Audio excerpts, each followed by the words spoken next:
So I'm just an idiotic, stupid dog. I'm not really much into the intrigue or the internal goings-ons, but lo and behold, we received another packet from the producer in absentia. Abstentia? I don't even know. He's absent. He sends packets. They get delivered to us surreptitiously at the manor house. We open these things up. Half the time we're worried there could be some anthracnose in there. You know what I'm saying? Sheepers, creepers. Anyways, what the producer, who's been missing now for a long time, I think the producer is on an investigative sabbatical where he's trying to discover the real America. God forbid. Whatever. So anyways, the take he says we got to hook on, we got to do, and he's very explicit. He's got a bunch of bullet points.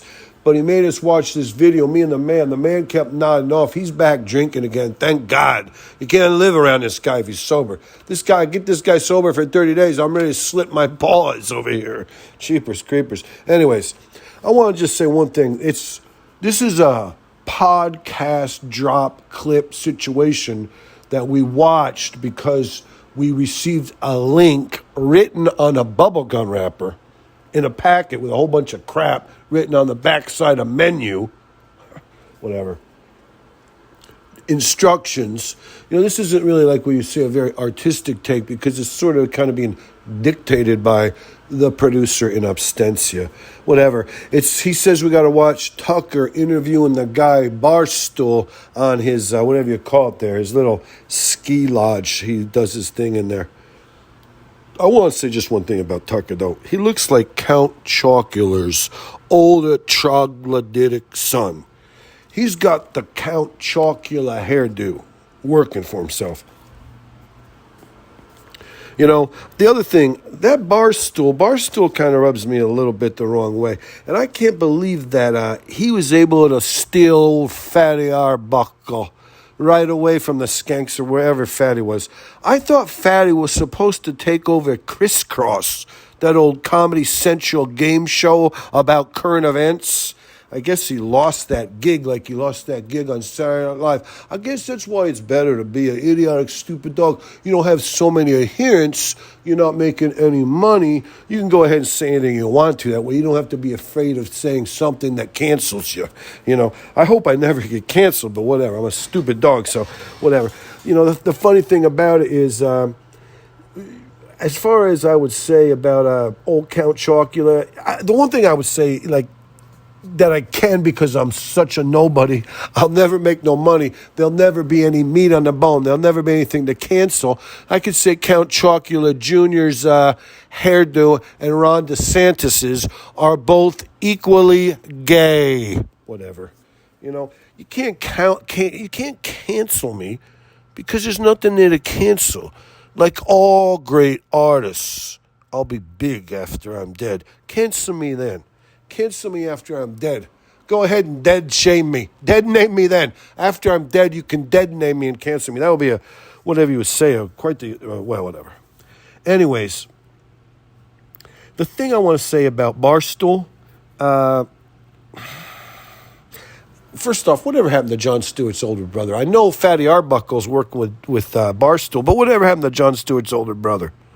The other thing about Barstool kind of reminds me a little bit of Ralph's slightly cooler older brother from Happy Days. Remember on Happy Days when Ralph and Potsy and Richie be running around every once in a while, Ralph's slightly cooler older brother would come around and cause a little shenanigans, a little troubles. Yeah, the guy reminds me of Ralph's older brother from the Happy Days. Whatever. The one thing I will say about it is he looks a little bit like Ralph's older brother with a beard. And that hairdo, whatever. What's wrong with the country, old Barstool says. What's wrong with the country is exactly amplified in a nutshell in my, whatever you would say, interactions with this guy who didn't like this pizza review I did of him. And, one thing I'll say about old Barstool is he was kind of giving this guy going down the road because they'd gotten in a pretty, nasty argument. And Old Barstool kept saying, this is exactly what's wrong with this country. And Count Chocula was nodding his head and going, yeah, it is. They were getting frantically, they were tweaking each other up a little bit.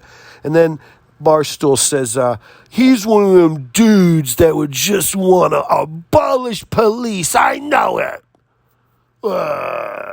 And then Tucker goes, I bet you he loved mask mandates. And then Barstool says, he's everything that's so wrong with this country. So Barstool and Count Chocula, they're kind of saying that probably half the country better. We have to be forgiving. And maybe you don't like masks, maybe you don't like masks. You can't condemn, you can't, yuck it up. Like, oh my God, I want to abolish the police. All they're doing is hitting the same kind of one-liners, the same talking points. They're saying, look at this guy. What's wrong with America? It's so divided. I can't believe they're so foolish. But really what you're saying is, they don't think exactly like me, so I want to kill them. I want them out of here. They got to think exactly, precisely like me. Whatever. That's what's wrong with the country. Hey, I'm an idiotic, stupid dog. I can tell you this much. You do not have to think exactly like me, and we could still get along. That's called whatever, America. Remember the old days? But this guy, he's a big-time pizza review guy. And he's really got a chip on his shoulder because he sold two companies for $40 million, like $140 million, and bought them each back for $1. What a joke, he says. Then what do you do with them? What kind of companies were they? I mean, this guy's got sacks of millions of dollars just laying around. Why is he doing pizza reviews? Whatever. I mean, give Shane Gillis like $25 million and start a show. Let's put Shane Gillis on NBC. You got hundreds of millions laying around. Let's put up $25 million and buy our way in NBC. Get this guy on 8 o'clock on Thursday night. There, Barstool. Barstool's like challenging that guy, though, that was challenging him. He says, I hate that guy. Oh, my God. He says, well, if you come at me with your hate, you better give me one good salient point. That guy couldn't give me one little salient point of what he hated about me. And if I was there, that guy, like that stupid dog, I said, well, I hate your semi-wet look. That's quite a semi-wet look hairdo. You wear the exact same way, the exact same day, day after day after day, forever. Hey, if you don't have enough confidence to change up your look, if you have to have a gimmick, if you only got one go-to look, Barstool, shave off that scraggly beard, shave off that wet look hairdo. Let's see what you look like. Go sport something a little bit more challenging, son. That's the one thing I'll say. You're insecure, and I know you're insecure because no one you can't mimic the same look constantly without telling everybody, what a mokes you are.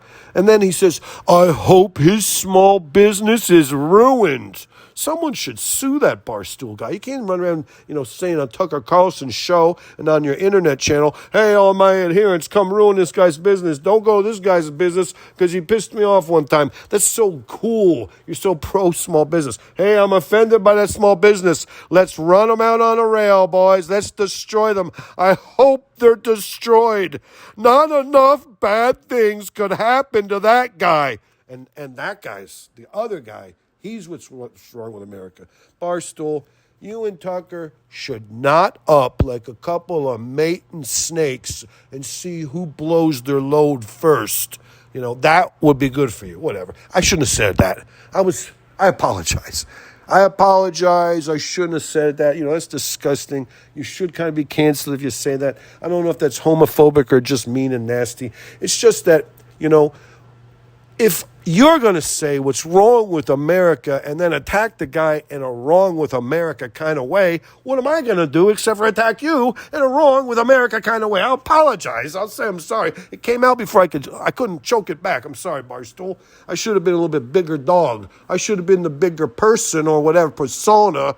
I should have been a bigger dog. But, to be a bigger dog than a guy like yourself, Barstool, you got to be really, really, really big. So I tried to throw a low blow or a cheap shot. I tried to gouge your eyeball, tried to give you a belly nipple twerk or whatever you say. And I'm sorry. I shouldn't have done it. You're right. In this one instance, you're right because, we can't just always be the kind of thing what's wrong with America. We should be the kind of thing what's cool with America, but whatever. Again, I'll say this much. I said it before. I guess it really doesn't matter.